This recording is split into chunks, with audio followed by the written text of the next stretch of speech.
नमस्कार, सुप्रभात बच्चों। मैं आपकी हिंदी की अध्यापिका। हम पढ़ेंगे व्याकरण 5, अध्याय 30, निबंध लेखन।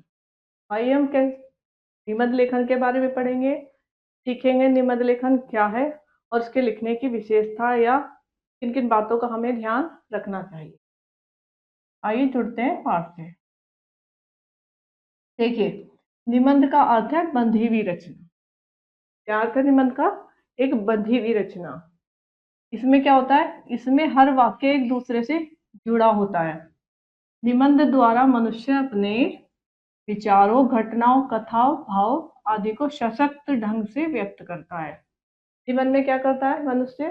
देखो, दोबारा देखिए, अपने विचारों, घटनाओं, कथाओं तथा भावों को क्या करता है? सशक्त ढंग से व्यक्त करता है, यानी प्रकट करता है।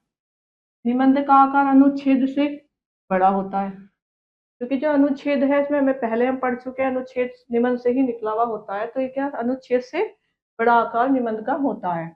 निबंध अलग अलग अनुच्छेदों में लिखा जाता है।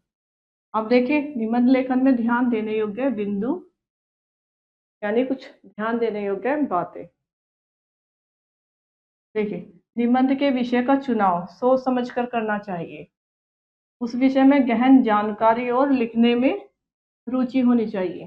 पहला विषय क्या है कि जब हम निबंध लिखते हैं तो हमें सोच समझ कर लिखना चाहिए, और इस विषय में कैसी होनी चाहिए? हमें गहन जानकारी, बहुत ज़्यादा जानकारी और लिखने में, और हमें क्या होनी चाहिए? रुचि होनी चाहिए। अब देखिए, 2, निबंध के विषय में उसके सभी पहलुओं पर विचार किया जाना चाहिए। जितने भी उसके पहलू हैं, जो भी चीज़ हम उसमें लिख रहे हैं, उसके बारे में क्या हो? हमें विचार किया जाना चाहिए। भाषा शुद्ध, स्पष्ट, सरल और प्रभावपूर्ण होनी चाहिए। भाषा कैसी हो? यदि कोई आपको उटपटांग निबंध लिख कर देते तो आपको मजा नहीं आएगा पढ़ने में। इसमें क्या उसकी भाषा कैसी हो?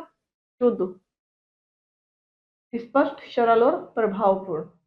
निबंध का विभाजन रूपरेखा बनाकर अलग अलग अनुच्छेदों में होना चाहिए। विभाजन, निबंध का विभाजन रूपरेखा बनाकर अलग अलग अनुच्छेदों में होना चाहिए। विभाजन नहीं कहते कि मतलब उसके जिसपे हम हेडिंग या टॉपिक, जैसे कि कोई भी निबंध हमने गाय के विषय में लिखा, तो गाय के जैसे गाय को क्या कहते हैं, गाय क्या खाती है, इस तरीके से हम उस पर टॉपिक बनाते हैं ना, उस चीज का विभाजन। अब देखिए, विचारों में क्रमबद्धता और अभिव्यक्ति में रोचकता होनी चाहिए। विचार मतलब हमारे ऐसे नहीं हो कि कुछ टॉपिक हम कहीं भी लिख सकते हैं। उसकी एक सही लिमिट होनी चाहिए, सही क्रम में वो लिखा होना चाहिए। वाक्यों का प्रयोग शुद्ध और व्याकरण के अनुसार हो। वाक्य कैसे हो? शुद्ध हो और व्याकरण के अनुसार हो। विराम चिन्हों का प्रयोग सावधानी पूर्वक होना चाहिए। ठीक है, निबंध में अप्रासंगिक बातों का शामिल नहीं करना चाहिए। अब यहाँ देखिए, छोटे छोटे व्यवस्थित और सुसंगठित वाक्यों को, ताकि पढ़ने वाले पर प्रभाव छोड़ सके। निबंध को रोचक एवं प्रभावशाली बनाने के लिए सुक्तियों, काव्यों, पंक्तियों, मुहावरों एवं लोकोक्तियों का प्रयोग करना चाहिए। जब हम निबंध लिखते हैं तो हमें क्या बीच में कोई मुहावरा डाल सकते हैं, लोकोक्ति डाल सकते हैं, या कोई कहावत इस तरीके से, या कुछ काव्य की रचना, पंक्ति इस तरीके से, ताकि इसमें सुंदरता और बढ़े।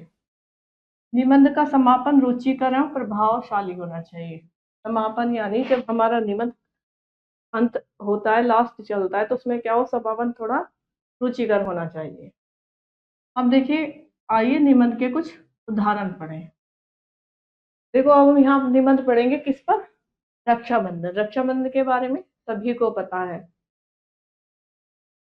रक्षाबंधन भाई बहन के अटूट प्रेम का त्योहार है। क्या है रक्षाबंधन? भाई बहन का त्योहार। यह श्रावण मास की पूर्णिमा को मनाया जाता है। इस दिन बहनें अपने भाई की कलाई पर राखी बांधती हैं और भाई भी बहन की रक्षा का संकल्प लेते हैं। देखो, आप सभी के घर में रक्षाबंधन होती है। क्या होता है? बहनें अपने भाई की कलाई पर राखी बांधती हैं और भाई क्या करते हैं? कि रक्षा का संकल्प लेते हैं। यह त्योहार सदियों से मनाया जा रहा है। पहले जब राजपूत सैनिक लड़ाई पर जाते थे, तब महिलाएं उनके माथे पर कुमकुम का तिलक लगाकर हाथ में रक्षा सूत्र बांधती थी। महिलाओं को विश्वास होता था कि यह धागा उन्हें विजय श्री के साथ वापस लाएगा।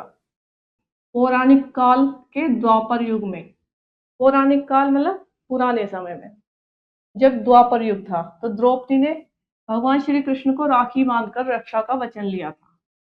पौराणिक काल में, बहुत पुराने समय में जब द्वापर युग था, तो आपने द्रौपदी का सुना है, उसने क्या था, श्री कृष्ण को राखी बांधकर अपनी रक्षा का वचन लिया था।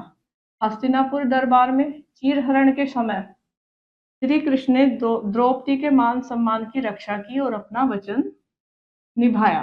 आज भी इसकी विशेष मान्यता है। यह त्योहार आज भी बड़े धूमधाम से भाई बहनों के बीच मनाया जाता है। बहनें भाइयों के घर मिठाई, राखी आदि लेकर जाती हैं और भाई पलके बिछाकर बहन का इंतजार करते हैं।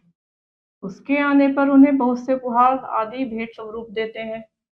बहनें भाइयों की लंबी उम्र की कामना करती हैं। क्या है, बहनें क्या करती हैं कि ताकि भाई की उम्र लंबी है, उसकी कामना करती हैं, और भाई भी उम्र भर बहन की रक्षा का संकल्प दोहराते हैं। यह त्योहार भारत की वसुधैव कुटुंबकम की संस्कृति को पल्लवित करता है। सदैव ही भारतीय संस्कृति ने मानव को मानव से प्रेम करने की भावना का संदेश दिया है। जैसे त्योहार हमारे होते हैं तो इसमें क्या है, मानव ने मानव को प्रेम की भावना का संदेश दिया है। तो इसी तरीके से बच्चों देखो, अन्य और भी उदाहरण हैं और भी निबंध है, तो आप उनको पढ़ने का स्वयं प्रयास करेंगे। यहाँ देखिए, कंप्यूटर, कंप्यूटर क्या है, कहाँ से आविष्कार हुआ है, कंप्यूटर के क्या फायदे हैं, क्या नुकसान है, आप इसको अपने आप लिख सकते हैं, स्वयं लिख सकते हैं। अब यहाँ देखिए, ये देखिए, स्वास्थ्य और योग, स्वास्थ्य और योग, तो एक निबंध ये है, स्वास्थ्य योग पर आप लिख सकते हैं। स्वास्थ्य हम अपना कैसे ठीक रख सकते हैं, योग के क्या फायदे हैं, योग करने का कौन सा समय सही है, कौन सा नहीं है। आगे देखिए, ये मैं आपको कुछ टॉपिक दे रही हूँ। अब यहाँ देखिए, पाठशाला का वार्षिक खेलोत्सव, पाठशाला का जो आपके विद्यालय में सालाना में, एक साल में जो खेल होते हैं, जो प्रतियोगिताएं होती हैं, कंपटीशन होते हैं, आप उसके बारे में लिख सकते हैं, वो जो आपके स्कूल वाले कराते हैं। तो इसमें देखिए, वार्षिक खेलोत्सव जो आपके साल भर में एक बार होते हैं।